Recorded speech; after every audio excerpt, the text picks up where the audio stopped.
अस्सलाम वालेकुम। आज के इस वीडियो में हम पॉलीमरेज़ चेन को डिस्कस करेंगे। सबसे पहले देखते हैं कि पीसीआर होता क्या है। PCR stand for polymerase chain reaction और ये एक ऐसी टेक्निक है जिसके अंदर हम डीएनए फ्रेगमेंट्स की बहुत सारी कॉपीज़ तैयार कर सकते हैं या डीएनए फ्रेगमेंट को एम्प्लीफाई कर सकते हैं। मतलब कि एक हमारे पास अगर डीएनए है तो उसकी मल्टीपल कॉपीज़ होंगी। अगर हमारे पास थोड़ी सी अमाउंट में भी डीएनए है तो हम उसको एम्प्लीफाई करा के उसकी कॉपीज़ को तैयार कर सकते हैं। इसको कैरेमोलिस ने डेवलप किया था पीसीआर को इन 1984। स्टेप्स हैं हमारे पास पीसीआर के, स्टेप्स ऑफ पीसीआर। तो ये हमारे पास 3 स्टेप्स हैं पीसीआर के। सबसे पहला है हमारे पास टारगेट डीएनए जो है हमारे पास है डीनेचुरेशन, जिसके अंदर है टारगेट डीएनए जो उनसा होता है, डबल स्टैंडर्ड डीएनए होता है, वो ब्रेक डाउन होती है उसकी। इसका टेम्परेचर होता है 94 से लेकर 96 तक। और ये टेम्परेचर वेरिएशन क्यों है? क्योंकि जीसी कंटेंट की वजह से और लेंथ की वजह से। डीएनए की लेंथ ज़्यादा है तो टेम्परेचर ज़्यादा लगेगा, जीसी कंटेंट ज़्यादा है तो टेम्परेचर ज़्यादा लगेगा। इस तरह हमारे पास क्या है, डीनेचुरेशन हो जाती है, दोनों स्ट्रैंड एक दूसरे से सेपरेट हो जाते हैं। सेकंड स्टेप है हमारे पास अनीलिंग का। अनीलिंग होती है 50 टू 65 डिग्री सेंटीग्रेड पे। इसके अंदर क्या होता है कि हमारे पास जो हमारे प्राइमर्स होते हैं वो आके अटैच होते हैं, अनील होते हैं, इनके साथ जुड़ जाते हैं। अनीलिंग टेम्परेचर में अंदर भी वेरिएशन होती है, वो भी इसी वजह से है, टीएम टेम्परेचर की वजह से इसके अंदर है कि अनीलिंग टेम्परेचर हमारा वेरी करता है। और बेसिक यही है कि जीसी कंटेंट और जो डीएनए टेम्परेचर की लेंथ मैटर करती है। ठीक है, प्राइमर की अटैचमेंट हो जाती है और ये प्राइमर अनील होके नेक्स्ट जो है कंप्लीट डीएनए स्ट्रैंड बनाते हैं। इस तरह जो होता है हमारे पास हमारे टारगेटेड डीएनए की कॉपीज़ तैयार हो जाती हैं। तो अब नेक्स्ट जो हमारे पास है वो है एक्सटेंशन का स्टेप। ठीक है, ये 72 डिग्री सेंटीग्रेड पे होता है। इसके अंदर टैग पॉलीमरेज़ एंजाइम इन्वॉल्व होती है। टैग पॉलीमरेज़ कौन-सी है? ये थर्मोस्टेबल होती है, टेम्परेचर स्टेबल होती है, मतलब कि 72 डिग्री सेंटीग्रेड का टेम्परेचर ये बर्दाश्त करती है। और वैसे भी इसके लिए ऑप्टिमल टेम्परेचर है, इस पे ये मैक्सिमम वर्किंग करती है 72 डिग्री सेंटीग्रेड पे। इसमें क्या होता है कि ये जो हमारे पास प्राइमर्स हैं ये अनील हो जाते हैं, मतलब कि इनकी एक्सटेंशन हो जाती है। ये देख सकते हैं आप कि इन प्राइमर्स ने कंप्लीट स्ट्रैंड बना दिया।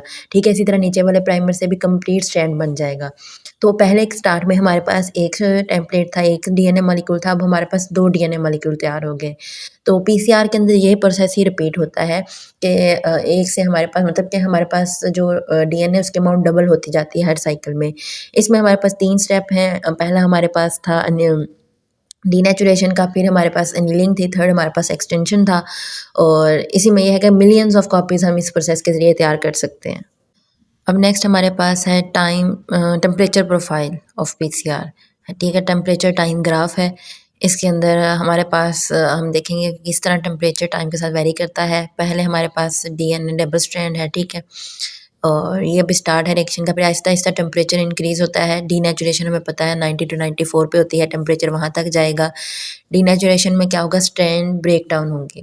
ठीक है, स्ट्रैंड की जब सेपरेशन हो जाएगी तो स्ट्रैंड एक दूसरे से सेपरेट हो गए, बॉन्ड हाइड्रोजन बॉन्ड जो इनके दरमियान थे वो ब्रेक हो गए। तो अब टेम्परेचर डिक्रीज़ होगा।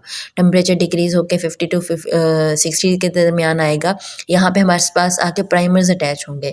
ये अनिलिंग का स्टेप है। यहाँ पे जो पर्पल या पिंक कलर के जो हमारे पास हैं ये प्राइमर्स अटैच हो रहे हैं। प्राइमर्स की अटैचमेंट के बाद अब टेम्परेचर एक बार फिर इंक्रीज़ होगा। टेम्परेचर इंक्रीज़ हो गया, 72 तक जाएगा। और यहाँ पे हमारे पास क्या है, DNA polymerase, tag polymerase, DNA polymerase होगी और ये प्राइमर्स से आगे क्या है, कंप्लीट स्ट्रैंड बना देगी।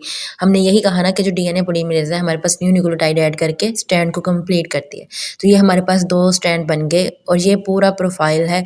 इसमें मतलब हमें पता चलता है किस तरह टेम्परेचर वेरी करता है टाइम के साथ-साथ। इसके बाद है कि हमें पीसीआर के कौन-कौन से कंपोनेंट्स रिक्वायर्ड होते हैं, मतलब कोई पीसीआर का रिएक्शन करना तो हमें क्या-क्या चाहिए। तो सबसे पहले हमें एक पीसीआर मशीन चाहिए। पीसीआर मशीन ऐसी वो मशीन है जिसके अंदर ये सारा प्रोसेस होता है, जिसके अंदर ये जो हमने 3 स्टेप पढ़े वो होते हैं और हमारा जो टारगेट डीएनए है उसकी मल्टीपल कॉपीज़ तैयार होती हैं। तो ये सब का सब जौन-सा है ये पीसीआर मशीन के अंदर होता है। ठीक है, अब इसके अंदर हमें और क्या चाहिए, मतलब के अंदर हम जो ट्यूब डालते हैं रिएक्शन ट्यूब, हमें रिएक्शन मिक्सचर में क्या-क्या चाहिए, मास्टर मिक्स में क्या-क्या चाहिए। सबसे पहले हमें डीएनए टेम्पलेट चाहिए जो हमारा टारगेट डीएनए है स्ट्रैंड। उसके बाद हमें प्राइमर्स चाहिए। प्राइमर्स हमने जो बनाए हैं वो इसके अंदर ऐड होंगे। प्राइमर्स हमने कहा कि वो अटैच होते हैं, एनील करते हैं और उसके बाद उन्हीं की एक्सटेंशन होती है, न्यू स्ट्रैंड तैयार होता है। उसके अलावा हमें न्यूक्लियोटाइड्स चाहिए। न्यूक्लियोटाइड्स जो सी हैं ये प्राइमर के साथ बाद में आगे आगे नेक्स्ट ऐड होती हैं और डीएनए के स्ट्रैंड को एक्सटेंड करती हैं। तो ये जो है सेट ऑफ न्यूक्लियोटाइड्स जो से हैं ये भी हमें रिक्वायर होते हैं। उसके बाद हमें चाहिए होती है टैग पॉलीमरेज़। अब टैग पॉलीमरेज़ क्या है कि ये इसलिए टैग पॉलीमरेज़ यूज़ करते हैं क्योंकि हमने देखा कि जब हमारा डीनेचुरेशन हो रही थी टेम्परेचर 94 तक जाता है, तो दूसरी एंजाइम जो सी हैं वो इस टेम्परेचर पे जाके ब्रेक हो जाती हैं, जबकि टैग पॉलीमरेज़ ये एक थर्मस एक्वेटिस बैक्टीरिया से ली गई है, मतलब उसमें से डिस्कवर हुई, तो ये टेम्परेचर को बेयर कर जाती है, वहाँ पे डीनेचर नहीं होती। तो इसलिए हम टैग पॉलीमरेज़ को यूज़ करते हैं एक्सटेंशन के लिए अपने पीसीआर के अंदर। इसके बाद हमें चाहिए होता है पीसीआर बफर। अब ये बफर क्यों चाहिए होता है, क्योंकि हमारा जो सैंपल है इसके अंदर डीएनए टेम्पलेट और एंजाइम्स हैं, तो हमने पीएच को मेंटेन रखना होता है। तो ये बफर ऐसा इन्वायरमेंट प्रोवाइड करता है जिसमें हमारा सैंपल डिग्रेड नहीं होता, डीएनए टेम्पलेट टूटता नहीं है। तो इसलिए हम जो सा बफर यूज़ करते हैं। उसके बाद हमें एक ट्यूब चाहिए होती है पीसीआर ट्यूब, जिसके अंदर हमने सारा मिक्सचर डाल के मशीन के अंदर लगाना है। नेक्स्ट है हमारे पास कि हम पीसीआर का प्रैक्टिकल परफॉर्म कैसे करते हैं। तो उसके लिए हमारे पास क्या है कि एक पीसीआर ट्यूब होगी, उसके अंदर हमारा बफर ऐड होगा, ठीक है। बफर ऐड है, उसके बाद हमें हमारा टारगेट डीएनए चाहिए जिसको हमने एम्पलीफाई कराना है, जिसकी हमने कॉपीज़ बनानी है। हम उस डीएनए को सिंपली लेंगे और इसको हम जो सा है अपनी पीसीआर ट्यूब के अंदर डाल देंगे, ठीक है। ये इसके अंदर डल गया। इसके बाद हमें प्राइमर्स चाहिए, सेकंड नंबर पे हम प्राइमर्स को ऐड करेंगे। हम इनको भी लेके अपनी पीसीआर ट्यूब के अंदर डाल देंगे, ठीक है। इसके बाद जो सा है नेक्स्ट हमें डीएनटीपीज़ चाहिए। डीएनटीपीज़ को हमने कहा कि ये होती हैं एडेनिन, थायमिन, साइटोसिन, गवानीन, ये होती हैं। हम इनको अपनी पीसीआर ट्यूब के अंदर ऐड कर लेंगे। तो इस तरह सारी जो सी डीएनटीपीज़ हैं हमारी, हम उनको इसके अंदर ऐड कर लेंगे। इसके बाद जो नेक्स्ट होता है हमारे पास, जो हमने मेन चीज़ ऐड करनी है वो हमारे पास होती है एंजाइम, हमारी टैग पॉलीमरेज़ एंजाइम। हम इस एंजाइम को ऐड करेंगे और टैग पॉलीमरेज़ ऐड करेंगे। मैंने बताया कि ये थर्मोस्टेबल होती है, हाई टेम्परेचर पे भी ये डीनेचर नहीं होती, इसको भी हम ऐड कर देंगे। अब ये हमारा मिक्सचर जो सा है तैयार हो गया है।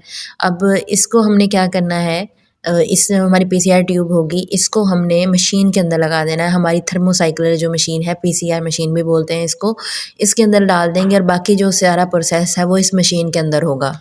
अब हमने पीसीआर कर लिया, अब हम वेरीफाई करेंगे कि हमारी प्रोडक्ट आई है या नहीं पीसीआर में।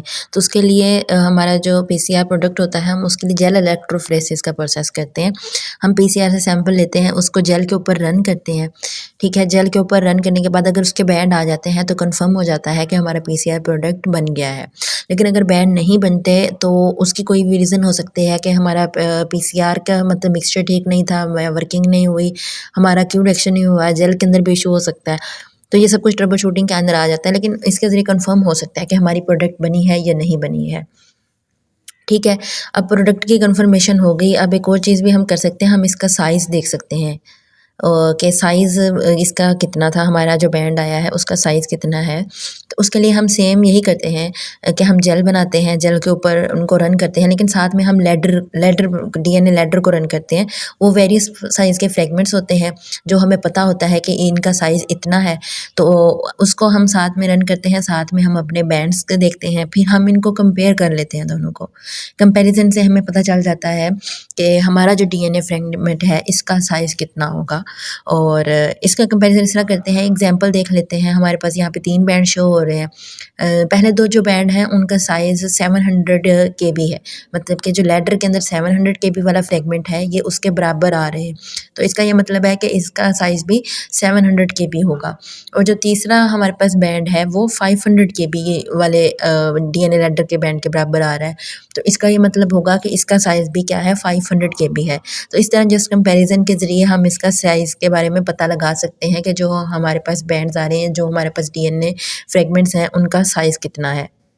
अब हमने ये भी कंफर्म कर लिया कि हमारी कॉपीज़ बनी है या नहीं, तो अब हम कैलकुलेट कैसे कर सकते हैं कि हमारे पास कितनी कॉपीज़ बनी है टारगेट डीएनए की। तो उसके लिए हमारे पास एक फ़ार्मूला है जो कि है कि हमारे पास 2 raise to power n, n हमारे पास नंबर ऑफ़ साइकिल्स हैं, ठीक है। कितने नंबर ऑफ़ साइकिल्स हैं, लेट्स सपोज़ करते हैं, हम एग्ज़ाम्पल लेते हैं कि हमारे पास जो एक डीएनए था, हमने उसको मतलब उसका पीसीआर लगाया। अब हमारे पास 1 साइकिल के बाद उसकी हमारे पास 2 कॉपीज़ बन गई, ठीक है। 2 कॉपीज़ उसकी बन गई तो हमारे पास 2 पावर n फार्मूला है, तो उसको मैं देखें 2 की पावर 1 तो भी हमारे पास 2 आता है, तो ये आंसर आ गया। अब नेक्स्ट हमने अगला साइकिल किया तो अब इन 2 स्टैंड थे, इनकी आगे फर्दर एम्प्लीफिकेशन हुई तो ये 4 बन गए, ठीक है। 4 हमारे पास स्टैंड बन गए तो 2 की पावर 2 4 आंसर आता है, तो ये इस तरह हमें पता चलेगा इतनी कॉपीज़ हैं। और साथ में अगर हमारे पास एक से ज़्यादा डीएनए के स्टैंड है तो हम उनको मल्टीप्लाई कर लेंगे।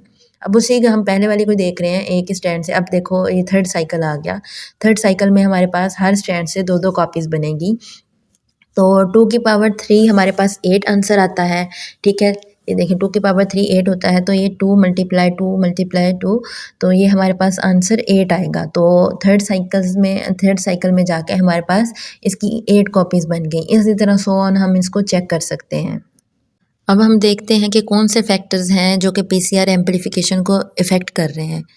तो उसके अंदर सबसे पहले हमारे पास है बफर कंपोजिशन। हम जो बफर यूज़ करते हैं ऑब्वियसली उसके अंदर हमारे पास TCHCl होता है, KCl2 ऐड होता है, MgCl2 ऐड होता है। तो ये सारे के सारे जिनसे हैं ये एम्प्लीफिकेशन को इफ़ेक्ट करते हैं। जो चीज़ हम रिएक्शन के अंदर यूज़ कर रहे हैं वो सारे के सारे इसके ऊपर इफ़ेक्ट रखती है, चाहे हम प्राइमर्स यूज़ कर रहे हैं, टेम्पलेट जो यूज़ कर रहे हैं, ये सब कुछ जो सा है एम्प्लीफिकेशन के ऊपर इफ़ेक्ट रखता है। तो कितनी हमारे पास कंपोजिशन है, कितनी कंसंट्रेशन ली है, ये सारी की सारी चीज़ें इफ़ेक्ट करती हैं। प्राइमर्स का भी कंसंट्रेशन इफ़ेक्ट करती है। उसके बाद हमारे पास है न्यूक्लियोटाइड कंसंट्रेशन। हम न्यूक्लियोटाइड्स ऐड करते हैं, तो न्यूक्लियोटाइड्स की कंसंट्रेशन भी मतलब ज़्यादा होगी तो एम्प्लीफिकेशन को मुतासर करेगी, या कम होगी तो भी इफ़ेक्ट करेगी। 50 माइक्रो मोलर होनी चाहिए हमारे पास हर बेस की कंसंट्रेशन। उसके बाद है हमारे पास प्राइमर्स अनीलिंग टेम्परेचर। ऑब्वियसली ये वो टेम्परेचर है जिस पे हमारे प्राइमर्स अनील करते हैं। इस टेम्परेचर के अंदर कम या ज़्यादा इसको हम कर देंगे तो भी हमारी एम्प्लीफिकेशन के ऊपर इफ़ेक्ट पड़ेगा, एम्प्लीफिकेशन सही तरह से नहीं होगी। और इसके बाद जो लास्ट वन है हमारे पास इम्पोर्टेंट है, वो है हमारे पास choice of polymerase for PCR. मतलब कि जो हम पॉलीमरेज़ एंजाइम यूज़ करते हैं वो बहुत मैटर करती है कि हमारे एम्प्लीफिकेशन कैसी हो रही है, कैसी नहीं हो रही। अगर हम मतलब कि पॉलीमरेज़ वो यूज़ करते हैं जिसके अंदर ज़्यादा एरर रेट हो तो उससे हमारी प्रोडक्ट तो बन जाएगी, लेकिन वो प्रोडक्ट फॉल्टी प्रोडक्ट होगी और ठीक प्रोडक्ट नहीं होगी। अगर हम मतलब लेस एरर वाली यूज़ करते हैं और थर्मोस्टेबल मतलब पॉलीमरेज़ एंजाइम यूज़ करते हैं तो हमारा प्रोडक्ट ठीक आएगा। तो ये कुछ फैक्टर्स थे जो कि पीसीआर एम्प्लीफिकेशन को इफ़ेक्ट कर रहे थे।